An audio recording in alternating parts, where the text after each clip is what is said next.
자, 저희가 지난 시간에 죄 죽고 하나님 안에서 살고 라는 주제로 함께 공부해봤는데 결국에는 어디에 우리가 서 있어야 되는지 분명히 느끼는 그런 시간이었거든요. 어떻게 사셨어요? 맞습니다. 저는 원 안에 그 의자 비유 그림을 많이 생각하면서 살았어요. 저는 진짜 진정으로 원 안에 예수님을 제대로 초대해서 의자에 앉혀드리고 종의 자세로 살았는가. 근데 사실 좀 힘들더라고요. 맞아요. 저도 느낀 게 저도 예전에 하나님을 뜨겁게 만났을 때는 분명히 제가 하나님께 의자를 내어드렸다라고 생각을 했었는데 지금 저의 모습을 봤을 때 내가 그 의자를 뺏어서 안고 있는 건 아닐까 이 생각을 좀 하는 그런 한 주였습니다. 저도 최대한 납작 엎드려서 지금 무릎으로 기어다녔더니 무릎이 아파요. 그렇게 그만큼 낮은 자세로 살려고 노력을 했는데 오늘 로마서 죄종 대 의의 종 누가 이길 것인지 너무 기대해 보겠습니다. 선생님 나오셨습니다. 안녕하십니까. 반갑습니다. 다들 건강하게 잘 지내셨습니까?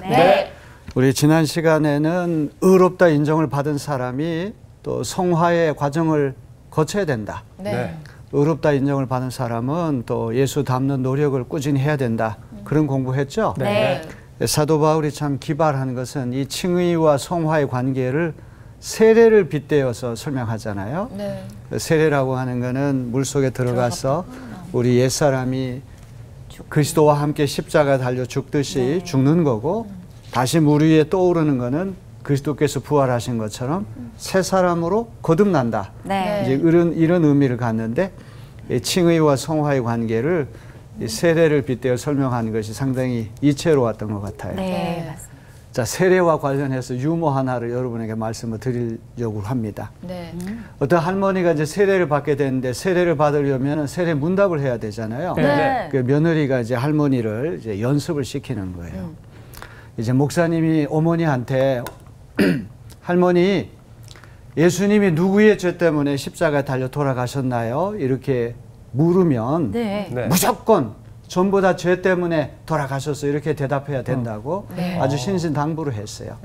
드디어 이제 세례 받기 전에 세례 문답할 때 할머니, 예수님이 누구의 죄 때문에 십자가 달려 돌아가셨죠? 그랬더니 네, 전부 다 우리 며느리의 죄 때문에 십자가 달려 돌아가셨다고. 오늘 수업 로마서 18강 죄의 종 대 의의 종. 자, 이제 오늘은 이제 6장 나머지 부분을 이제 공부할 텐데요. 이제 로마서 6장은 믿음으로 의로워진 사람은 죄에서 벗어나 거룩한 삶을 살아야 마땅하다. 칭의를 입은 사람은 성화의 삶을 살아야 한다. 이걸 얘기하거든요. 자, 그런데 지난번 로마서 6장에도 아주 흥미로운 질문을 던졌는데 오늘 15절에도 또 아주 흥미로운 질문을 던지거든요. 자, 6장 1절의 질문은 은혜를 더하게 하려고 죄에 거하겠느냐. 기억나시죠? 근데 오늘 15절에는 우리가 법 아래 있지 아니하고 은혜 아래 있으니 죄를 지으리요. 이런 질문을 또 가상의 적수가 던지는 것으로 되어 있어요. 그렇다면 또 이제 바울이 이야기하겠죠? 그렇지 아니하다. 그렇지 않다고 이제 대답할 터인데요. 이제 대답을 예상할 수는 있죠. 근데 이 6장 1절하고 6장 15절의 질문이 어떤 차이가 있을까요? 밑에 거는 은혜가 있는 상태고 저거는 은혜를 받으려고 받기 직전이라고 얘기해야 되나요? 받으려고 하는 행위가 아닐까. 첫 번째 질문은 죄를 많이 지은 사람이 죄의 용서함도 크기 때문에 은혜가 더 크다. 그 은혜가 더 커지기 위해서 우리 계속 죄를 더 많이 짓자. 어떤 그러한 아주 이상한 질문이라고 한다면 6장 15절은 조금 차원이 다르죠. 법이라고 하는 건 율법을 얘기하는 것이잖아요. 율법 아래에 있지 않고 하나님 은혜 아래에 있으니 죄를 지으리요? 죄를 안 이게 무슨 뜻이에요?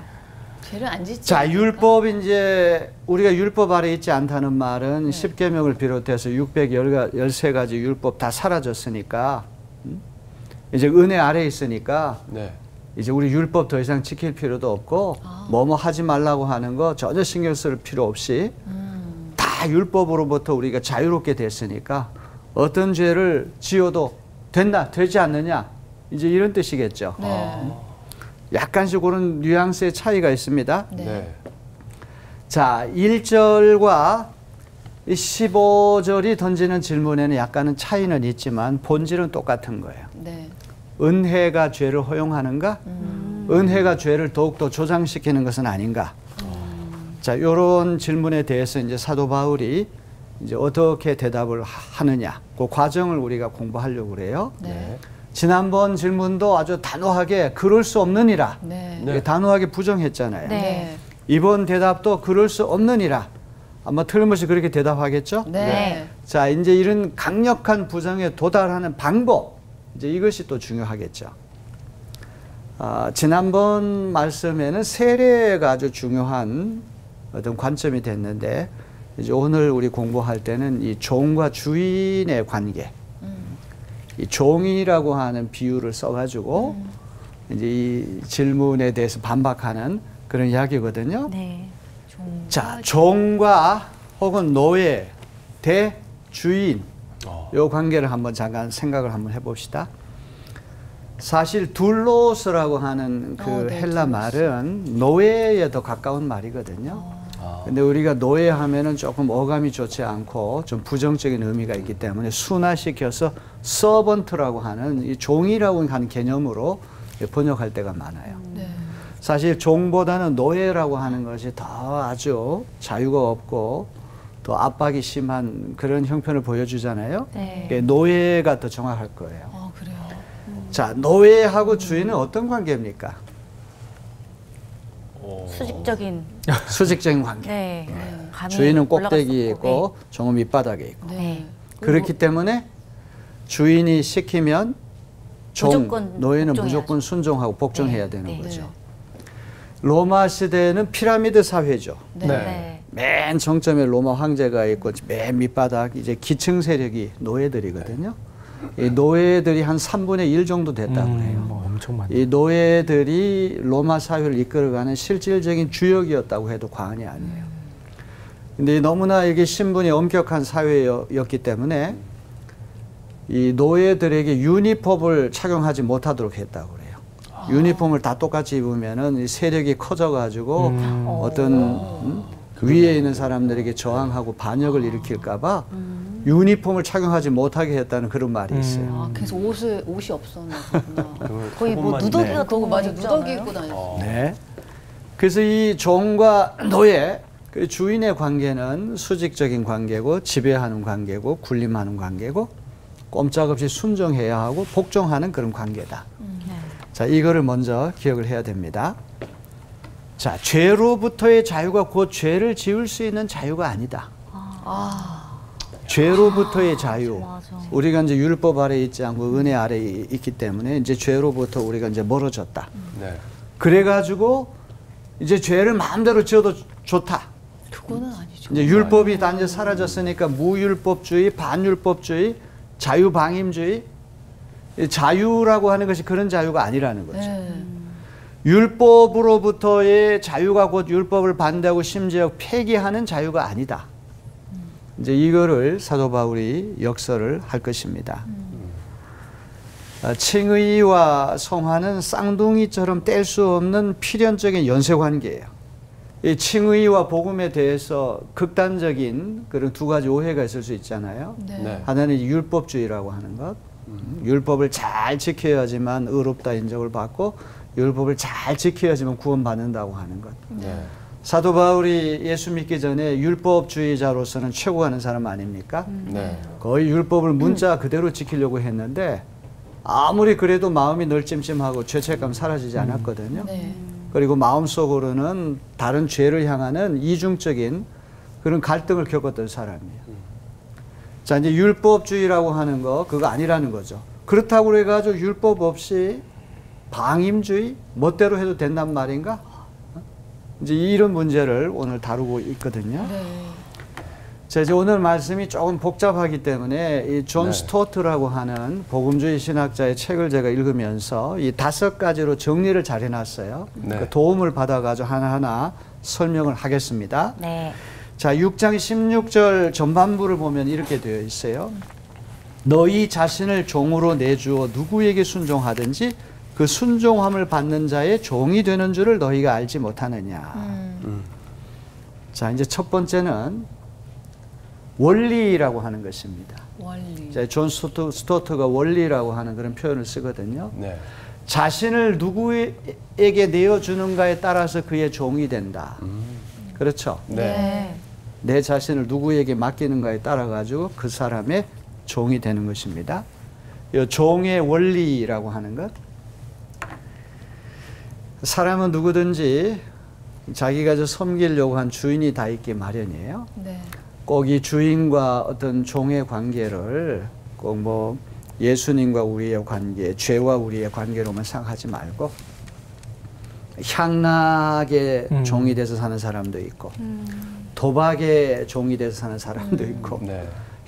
여러 가지 우리를 구속해가지고 꼼짝 못하게 얽어매는 그런 세력이 있잖아요. 네. 네. 그게 이제 종노릇 하는 거예요. 그래서 우리 인생이라고 하는 거는 누구의 종이 되느냐가 참 중요한 것이거든요. 맞아요. 우리를 살리는 그런 종이 있고 우리를 죽이는 종이 있다는 그런 말이에요. 누구를 섬기는가에 따라가 우리 삶이 고상해질 수도 있고 고상하지 않을 수도 있는 거예요. 네. 이 첫 번째 이 원리는 자신을 누구에게 내어주는가에 따라 그의 종이 된다. 자, 6장 16절 후반부에 보면은 혹은 죄의 종으로 사망에 이르고 혹은 순종의 종으로 의에 이르느니라. 사람은 누구든지 한 주인을 선택해서 종으로 들어갈 수밖에 없는데 두 가지 가능성이 있어요. 네. 첫 번째 가능성은 죄의 종이 되는 길이에요. 그러니까 죄를 주인으로 모시고 죄가 시키는 대로 고분고분 순종해가지고 죄가 명령하는 거 뭐든지 다 수행하는 거. 그 마침은 뭐가 됩니까? 사망이 되는 거죠. 그 다음에 순종의 종으로 그렇게 살게 되면 이건 의에 이른다. 이 정반대되는 거죠. 네. 네. 이것이냐 저것이냐 이제 양자택일의 선택을 우리가 해야 되거든요. 죄의 종으로 살 것이냐 순종의 종으로 살 것이냐 선택을 해야 돼요. 선생님, 제 질문이 있는데요. 네. 종이란 게 아까 노예라고 그랬잖아요. 근데 제가 느꼈을 때 그 종이란 거는 뭔가 인격이 없는 것처럼 느껴지거든요. 그게 맞는 건가요? 아니면 인격을 가지고 있는 게 맞는 건가요? 그렇습니다. 로마 시대의 이 노예 종들은 이제 인격이 없다고 봐도 과언이 아니죠. 하나의 주인의 부속물이고 재산과 같아가지고 이 탈주 노예, 주인을 배신하고 떠나는 사람은 사형까지 받을 수 있고 그냥 물건처럼 네. 그런 시대였죠. 자, 그런데 이제 사도 바울이 얘기하는 거는 뭐 그런 어떤 종의 어떤 속성 이런지 뭐 신분 이런 것보다는 꼼짝 못하고 지배를 당한다고 하는 자유함이 없다고 하는 끌려다닌다고 하는 것. 이제 그것이 이 종의 비유를 쓰는 아주 중요한 사도 바울의 관점이거든요. 네. 그런데 여기 보면 죄의 종이 되면 사망에 이른다. 그러면 이제 그 반대편이 다른 게 나와야 되잖아요. 네. 네. 죄의 반대말은 의의 종, 네. 혹은 하나님의 종. 네. 이런 표현이 나와야 되는데 순종의 종이라고 하는 걸로 이렇게 대칭을 그러니까요. 이렇게 네. 만들어놨거든요. 순종일까? 그러네요. 왜 하나님의 종, 의의 종으로 대칭을 삼지 않고 순종의 종이라는 표현을 쓸까요? 주인을 섬겨야 되기 때문에 그런 거 아닐까? 종에게 제일 중요한 미덕이 섬김, 순종. 순종. 사도 바울이 이거를 강조하는 거예요. 종의 제일 가는 특징, 미덕은 주인이 하는 말을 겸손하게 잘 순종하는 것.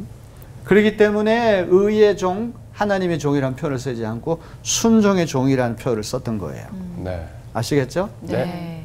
자, 기독교적인 자유는 무엇이나 다 할 수 있는 방종으로서의 자유가 아니라 하나님께 순종하는 자유다. 이제 바울이 얘기하려고 하는 거예요.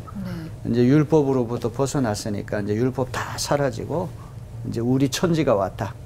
우리 예수 믿는 사람은 자유인이기 때문에 뭐든지 다 할 수 있다. 이런 자유 방임주의, 방종으로서의 자유가 아니란 말이죠. 이거는 또 다른 형태의 종이 되는 자유야. 그래서 오늘 말씀 공부할 때 아주 흥미로운 거는 죄의 종이 되게 되면은 우리가 자유함이 없지만 하나님의 종이 되면은 자유함이 있어요. 네. 죄의 종이 되면 그는 죽는 거지만 하나님이 종이 되면 생명을 얻게 되는 거예요. 누구의 종이 되느냐가 중요한 거예요. 아시겠죠? 네. 저 자유라고 하는 것이 두 가지 형태의 자유가 있습니다. 무엇으로부터의 자유, 소극적인 자유죠. 근데 무엇을 위한 자유, 이거는 적극적인 의미의 자유예요. 사람들이 자유 그러면 앞에 있는 자유만 생각하잖아요. 억압으로부터의 자유, 뭐 이렇게 무엇으로부터 이렇게 비껴나가고 벗어나는 그 자유만 생각하는데 더 건설적이고 긍정적으로 무엇을 향한 자유, 무엇을 위한 자유, 이거 생각하지 못하잖아요. 네. 죄의 노예 상태에서 벗어나 하나님의 종이 된 사람이 누리는 자유, 그 자유는 무엇으로부터의 자유뿐만 아니라 더 아름다운 순종을 위한 자유, 섬기기 위한 자유, 사랑하는 자유, 겸손하게 순종하는 자유, 그런 의미의 자유가 될 수 있다는 것을 바울이 오늘 말씀합니다. 네. 자, 6장 17절 18절을 누가 읽어보실까요? 하나님께 감사하리로다. 너희가 본래 죄의 종이더니 너희에게 전하여 준 바 교훈의 본을 마음으로 순종하여 죄로부터 해방되어 의에게 종이 되었느니라. 자, 이건 로마 교인들을 향해서 하는 말이죠. 너희가 본래 죄의 종이었는데 옛날부터 전해져 내는 교훈의 본, 이거는 교리 문답과 같이 이렇게 기독교인을 훈련시키는 그런 것들이 있었던 것 같아요. 그걸 마음으로 순종하여 이제 죄에서부터 벗어나 의에게 종이 되었다. 자, 이 두 번째는 이제 사도 바울이 적용을 하는 거예요. 이 종과 주인의 비유를 로마 교인들의 상황에 대해 적용을 하는 것입니다. 그래서 로마 교인들이 이제 회심을 했잖아요. 네. 옛날 세상에 살 때는 죄의 노예가 돼가지고 죄가 시키는 거는 다 그냥 고분고분 따라 했는데 이제는 거기서부터 벗어났다는 말. 그러니까 주인을, 옛날에는 죄를 주인으로 섬겼는데 지금은 그리스도를 주인으로 섬기는 그런 삶으로 바뀌어졌어요. 네. 회심이라고 하는 것은 주인을 바꾸는 것이다. 회심은 주인 바꾸기다. 네. 아주 중요한 말씀 우리에게 하고 있습니다. 자, 그럼 로마 교인들이 어떤 회심의 과정을 거쳤는지 한번 볼까요? 첫째로 전에는 죄의 종이었어요. 네. 우리도 이제 예수 믿기 전에 옛날에는 죄가 죄인 줄도 모르고 뭐 죄를 지어도 죄책감도 없이 죄의 종으로 죄가 시키는 대로 그렇게 살아왔어요. 근데 이제는 옛날부터 전해져 내려오는 교훈의 본, 이 교리 문답서와 같이 기독교 훈련시키는 그 아름다운 가르침을 마음으로 순종했어요. 이렇게 해서 죄에서 해방됐어요. 죄가 더 이상 우리의 주인이 되는 것이 아니죠. 이제 하나님의 의가 우리를 지배하는 삶으로, 의의 종으로 섬기는 주인이 바뀌게 됐다는 거예요. 기독교적 회심이라고 하는 것은 죄의 종에서 벗어나 의의 종이 되는 점진적인 과정이다. 이 점진적인 과정이라고 하는 것이 액센트가 여기에 있거든요. 이제 이 성화의 과정이라고 하는 건 하루아침에 일어나는 게 아니에요. 그래서 이 칭의라고 하는 것은 불교적으로 얘기를 한다면 돈노라고 하는 건 순식간에 깨닫는 거 아니에요. 그죠? 성화라고 하는 점수, 점진적인 수양의 과정. 칭의나 성화나 둘 다 똑같이 하나님 은혜로부터 시작되는, 이니셔티브는 항상 하나님 은혜가 우리 속에 들어와야지만 되는 거거든요. 근데 이 칭의는 돌발적으로 내 쪽에서 손쓸 겨를이 없이 순식간에 이루어지는 거예요. 100% 하나님 은혜로 되어지는 거예요.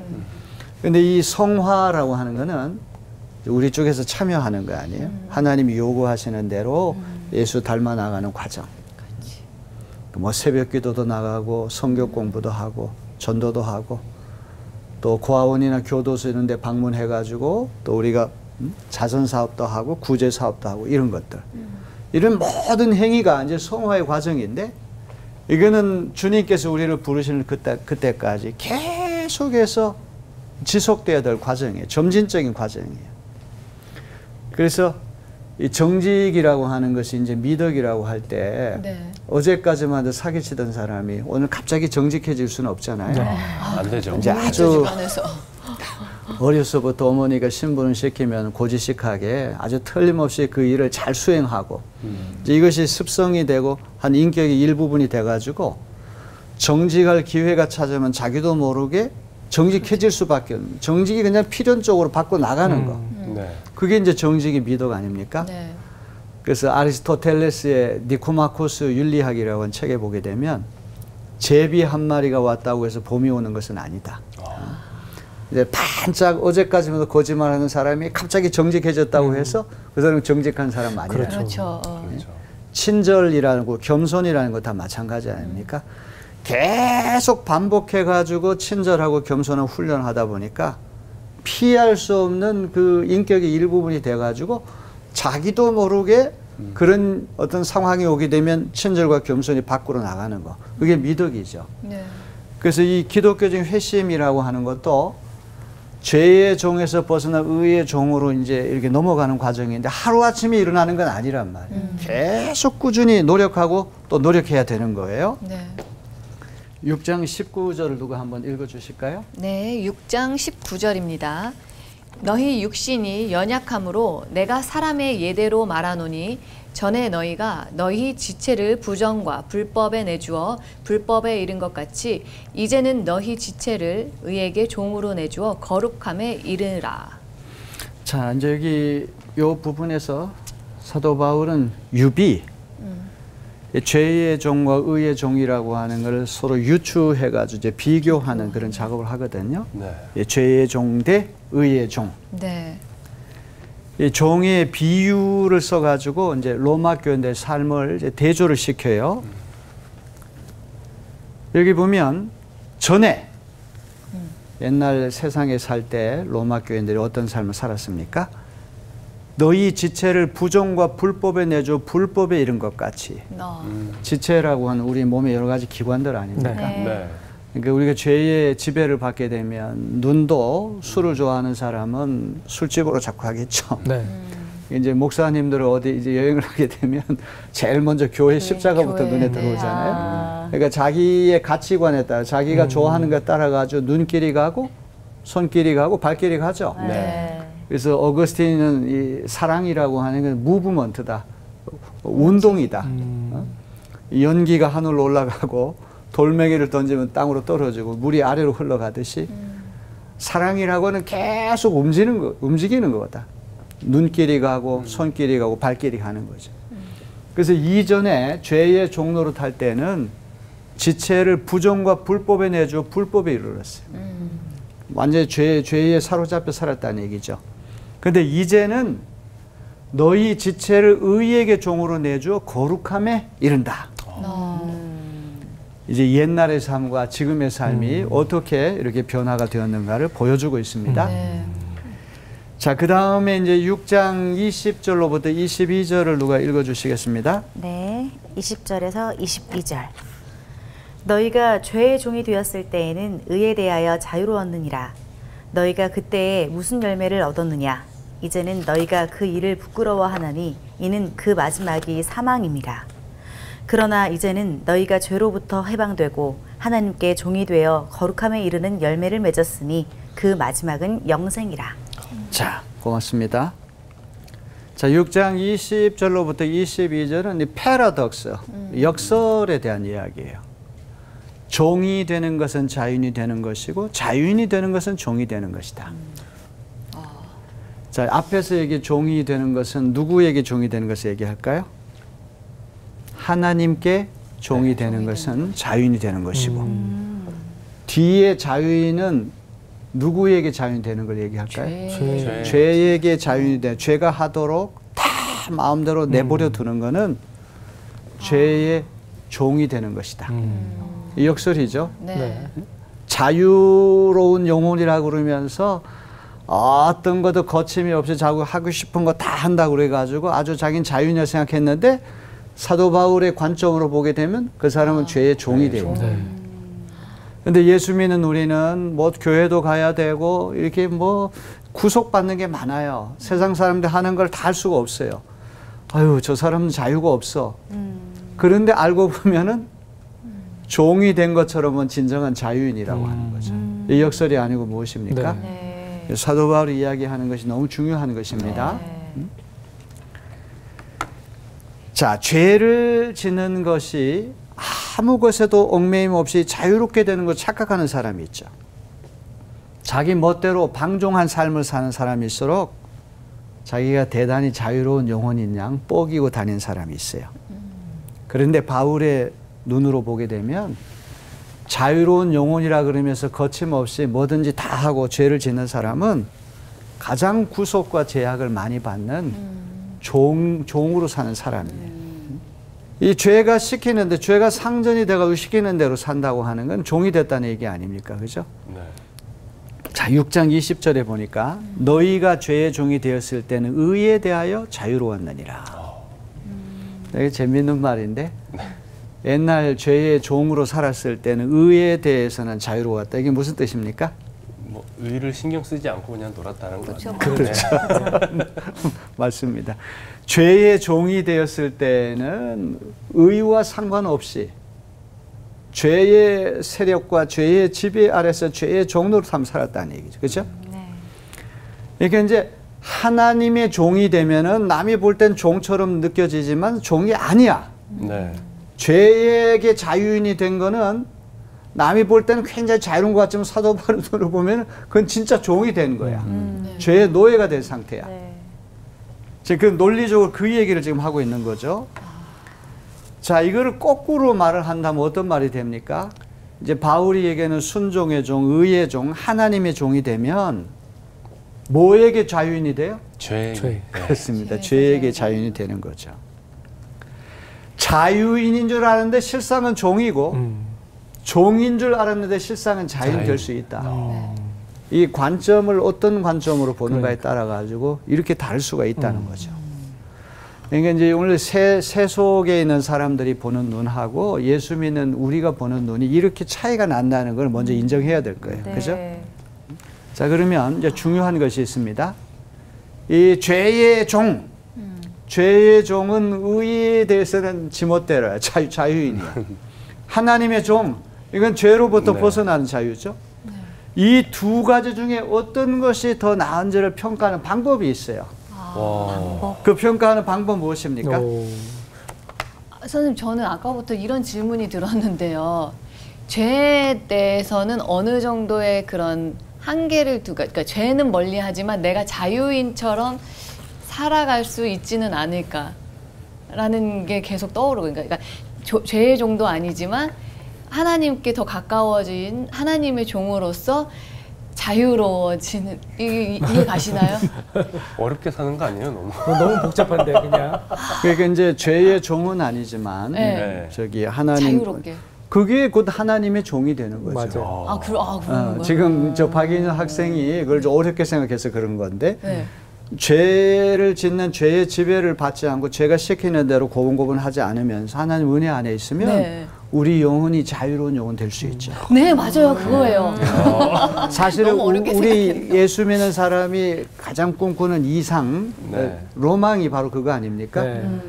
죄의 지배를 받고 죄의 종로로 타지 않으면서 하나님 은혜 안에 있으면서 마음이 한없이 편안하고 자유롭고 거침이 없고 그게 은혜 받은 상태죠.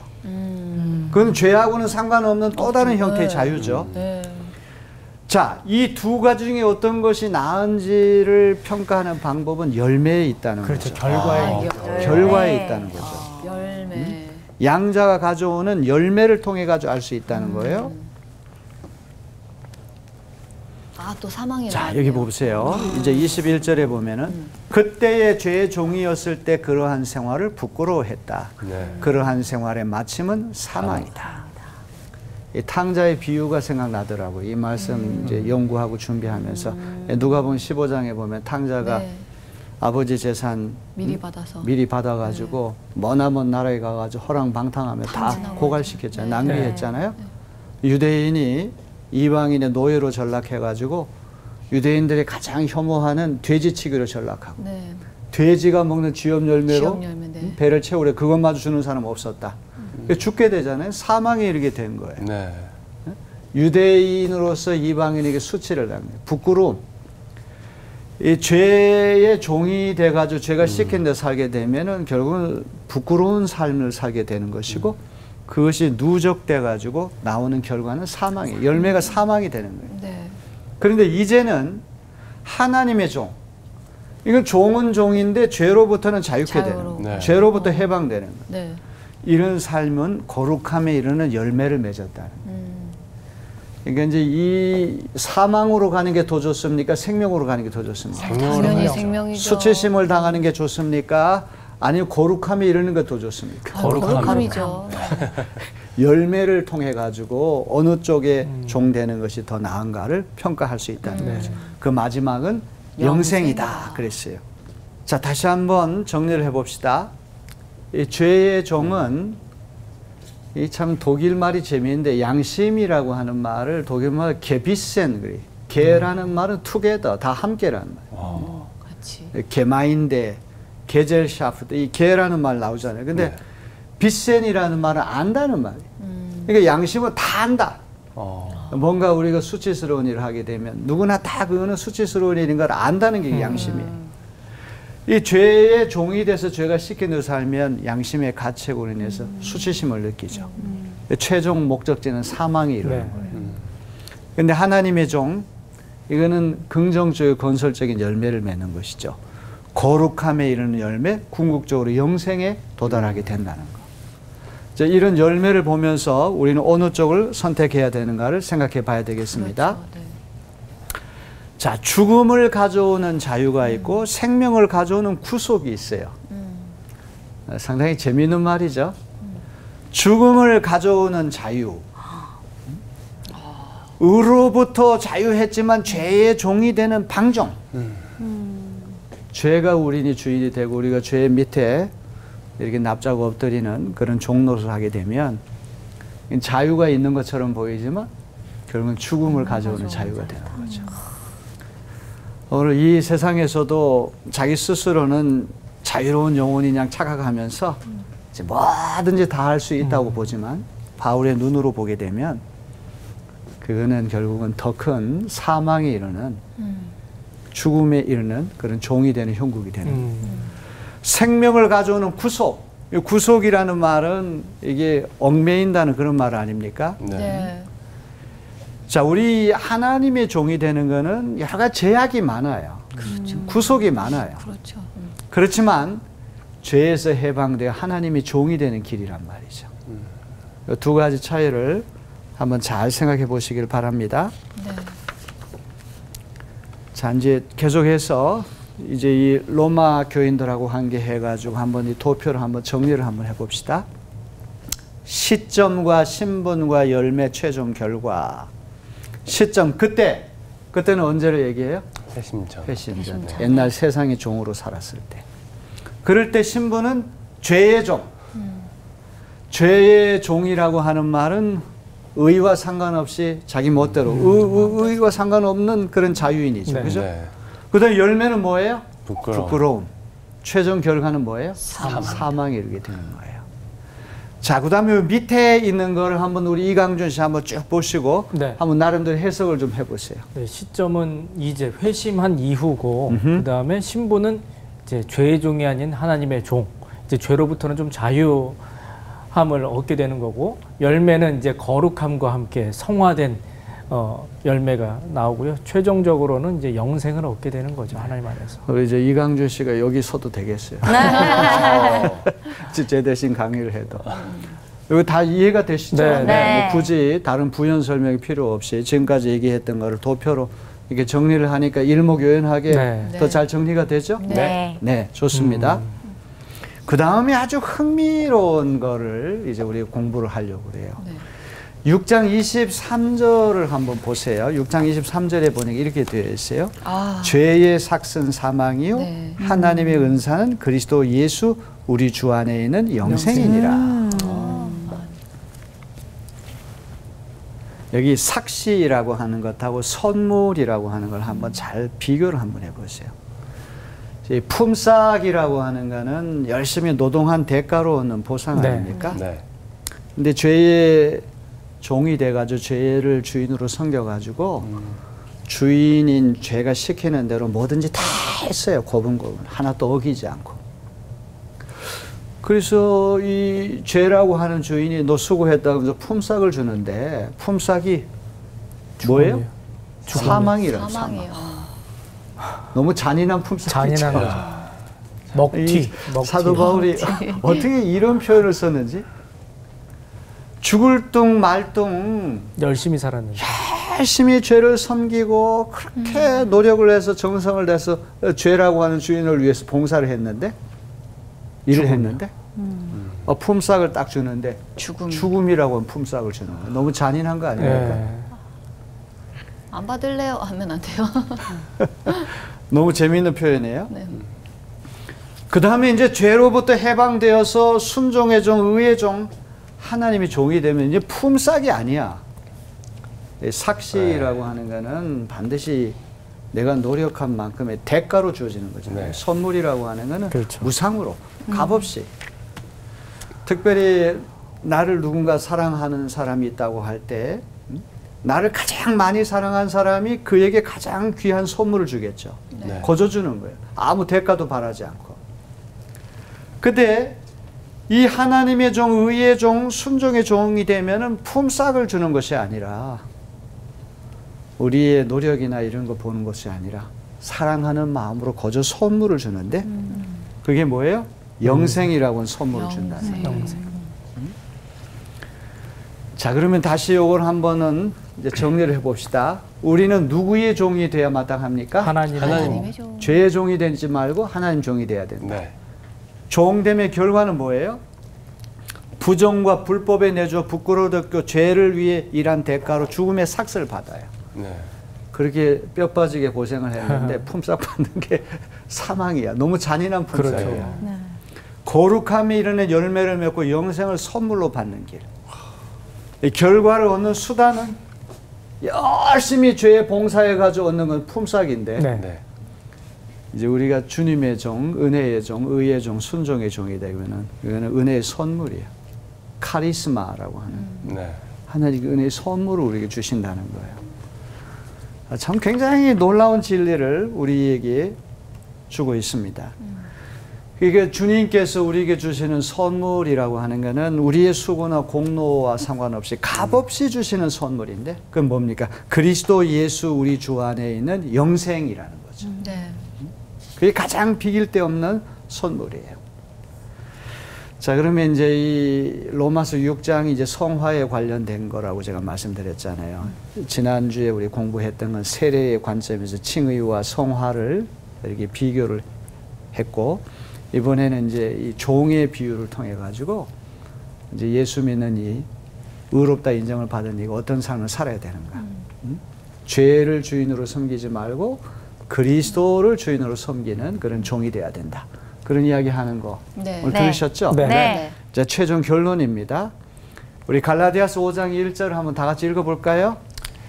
그리스도께서 우리를 자유롭게 하려고 자유를 주셨으니 그러므로 굳건하게 서서 다시는 종의 멍에를 매지 말라. 네, 이게 사도 바울이 오늘 우리에게 주시는 결론입니다. 2000년 전에 바울 시대에서 종은 항상 주인의 눈치를 봐야 되고 주인이 뭐라고 하면 꼼짝도 못하고 순종을 해야 되지 않습니까? 네. 그러니까 우리가 죄의 노예가 되고 죄의 그 눈치를 보게 사는 삶은 참 끔찍한 삶이죠. 네. 그냥 죽을 똥 말똥 최선을 다해가지고 죄를 섬겼는데 결과는 부끄러움과 사망밖에 없어요.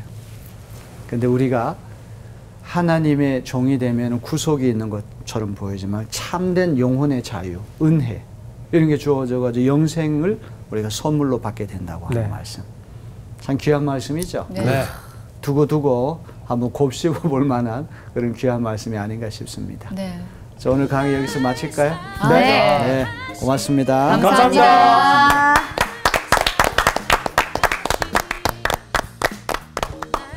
한때 죄의 종이었거든요.